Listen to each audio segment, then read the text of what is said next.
ఎక్కడ చూసినా ఒకే విషయం గురించి మాట్లాడుకుంటున్నారు. ఏమైనా తెలుసా? చిరంజీవి గారి 150వ చిత్రం ప్రీ రిలీజ్ ఫంక్షన్కి పవన్ కళ్యాణ్ గారు వస్తారా రారా అని. మరి పవన్ రాడు అని కొందరు అంటున్నారు. అందుకు కారణాలు కూడా చెప్పుకొచ్చారు. పవన్ ఆ సమయానికి ఫారెన్లో ఉంటారు అని. మరి కొందరు మాత్రం పవన్ ఖచ్చితంగా వస్తాడు అని అంటున్నారు. మరి అసలు విషయానికి వస్తే పవన్ తన పర్సనల్ కారణాల దృష్ట్యా ఈ ఫంక్షన్కు రావడం లేదని అల్లు అరవింద్ గారు ఓ మారు చెప్పేశారు.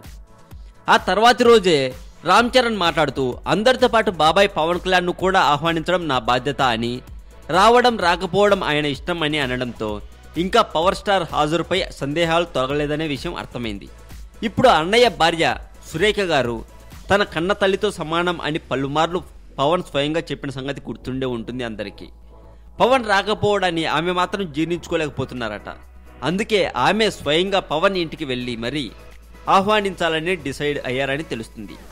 మరి కొణిదెల సురేఖ గారి ఆహ్వానాన్ని గౌరవించి పవన్ కళ్యాణ్ గారు వస్తారా రారా అన్నదే ఇప్పుడు పెద్ద ప్రశ్నగా మిగిలింది మెగా ఫ్యాన్స్లో. మరి మరింత టాలీవుడ్ సమాచారం కోసం సబ్స్క్రైబ్ చేయండి టాలీవుడ్ సెంటర్.